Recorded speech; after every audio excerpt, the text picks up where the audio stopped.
was the end of any transmission. So let's listen to this interview. Back in the 1950s, most people aren't aware of it, but there was a scientific storm in America all through the late 50s about this thing out there in space because the astronomers were all watching it, and that was back when they weren't afraid to talk about it. It was in the science magazines. I mean, I had a subscription to, like, Popular Science, and hell, it was on the front cover of the magazine one day in, like, 1961. And I was really excited when I saw it because here's this giant red planet on the horizon of the California coast and a humongous tidal wave coming in towards the coast. And having grew up in the mountains of the Sierras, and this thing in the magazine, it said this tidal wave coming in was going to be at least 3 miles high. And I went in and showed it to everybody in the house, and they laughed and they said, look, it says right here, there's nothing to worry about. It won't be here for another 50 years. Hey, guess what? That 50 years has came and gone. And this baby's out there in the sky. They've been watching it. I watched it. And I can tell you, this thing has got so much trash coming around it. You know how we live in a solar system? We've got 9 planets and a big sun. This thing has got 7 planets and its own sun. The years as it went by and we watched it, it got bigger and bigger and bigger. And then finally, about 2008, we could see this thing like it was across the street. And we could see that it was a blazing hot ball of fire giving out sparkles of red iron oxide dust for thousands of miles in every direction. And you can see the planet circulating it. Now, I'll tell you one thing that I really am nervous about. I think this thing's got a planet like ours circling it. This is its own solar system. We're about to have a solar system come through the middle of our solar system. This can't be good. But unfortunately, it looks as though that's what's going to happen. We were looking at asteroids right close to this thing. There's asteroids that are floating around right near that are orbiting the main sun itself. These things appear to be about 500 miles across. This thing looks like a giant red teardrop-shaped dust cloud. And you can see, if you're able to see it up close like we did, you can see every speck out there. Now, these CIA people that I know say that we're not going to be that close to it when it goes past us. They're saying that in order to attain breakaway speed, when it comes up around the backside of the sun, its speed will at least double, possibly more, which will put it here earlier than everybody is saying it will. And that this thing will probably be about 20 million miles from us when it crosses in front of us. And then as soon as it flips us upside down, we're going to go into its debris field. These CIA guys told me that this pole shift will probably happen from start to finish in around 28 minutes. That doesn't give you a lot of warning. When you see that thing out there in the sky, you're going to have to run as fast as you can to your underground facility because this is going to happen so fast. Now, see, here's another thing nobody's talking about. You've got this giant iron planet that they say is 47,000 miles across, getting ready to come up past us. And when it starts to approach us, it's going to start and have real serious effects. So is it a planet or a failed star? It's not a failed star. You know, I saw this thing up close. It did not look like a failed star. It looked just like our sun.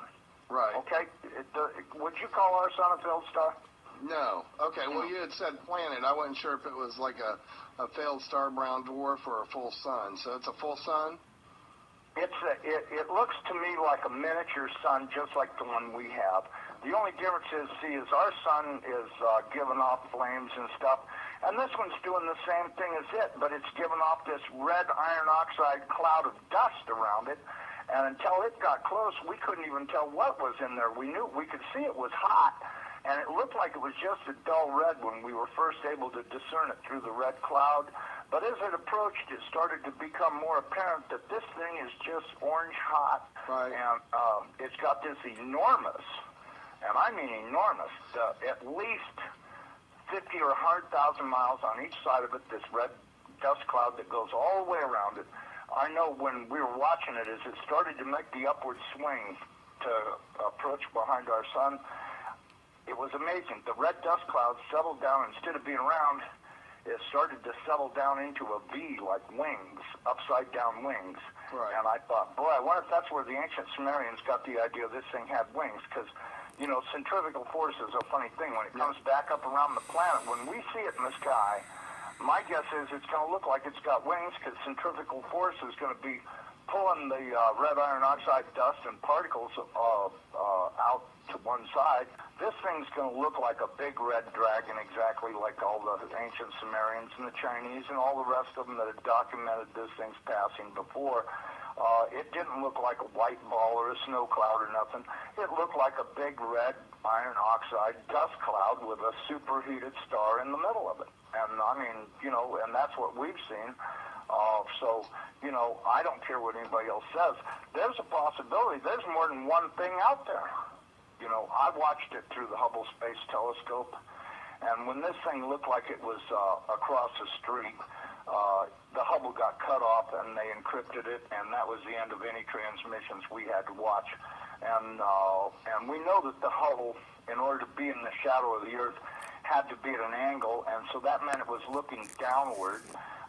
And this thing was coming up underneath of us, and I tell you the honest to God truth, I personally think this thing is real close to us right now, but, you know, that's just my general feeling that, you know, and I'm a pretty psychic guy. I have the feeling that this thing is right close by and that we're going to see it any time, okay? Because, listen, they've known about this thing forever, and I mean they've known about it forever. I mean, if I read about it in a science magazine in 1961, that tells you that, I mean, it's only 1,800 years away. How could they not be able to see it when it came around the backside of the last sun and headed this way? Right. You have to know they've been watching it, because if you know, Carl Sagan was showing stuff that they took with their old telescopes that was billions and billions of miles away, and this thing's only 1,800 years away. Well, and by 1930, it was only 70 years away. You know, we do estimate that this thing, let me give you a thing, maybe you can figure out your own timeline. We estimated that this thing is traveling around 3,500 miles an hour, okay? That was our estimate of its speed. Now, it has been picking up speed, and that's the reason why we think it's going to arrive early, because when it comes around the backside of the sun, it's got to double that speed in order to attain breakaway speed to leave the sun and not wind up orbiting it. It's never orbited the sun in the past that we know of, so that means that it's going to have to attain breakaway speed to head back out into space. Now, you look at the NASA videos, photos, and all this other crap those morons put on the internet. This thing is coming in. It's going to, as soon as it goes around the top of the sun, it's going to go back out into space. Right. And it's going to do this really fast. When it goes past us, it's going to go past us so fast that we'll almost have no time to get ready. That's my opinion, but, you know, just drawing it out on paper a few times and thinking about it, and I went, you know, if this thing picks up enough speed to make breakaway speed, then that means it's going to come past us. You know, this thing, according to what I was told, is that this thing is approximately 47,000 miles in diameter, you know, 4 or 5 times the size of the Earth, and it'll come past us, and we won't have a lot of warning, and we won't get to see it in the sky until it's on us. Now, I was told that the poles are not shifting at 42 miles a year, they're shifting at 42 miles a day, and the reason is because this planet is rolling over to face this thing. Now, when it goes by, it's not going to push our North Pole away. It's going to grab our southern pole with its northern pole, and it's going to be like somebody kicked this planet in the ass. That earthquake that it talks about in Revelations, when the opening of the sixth seal comes, from what I've been told, that's very accurate, because that's exactly what's going to happen. There's going to be a massive earthquake when it locks onto us. As it goes past us, we're going to follow it right upside down. The oceans are just going to be roaring from pole to pole, as you could well guess they would, because if you take a planet that's 7,000 miles across and roll it upside down in 30 minutes, you're going to have some real serious problems with wind and water. We should be preparing to expect this thing to show up any time. So this particular insider is stating in the most revealing terms that something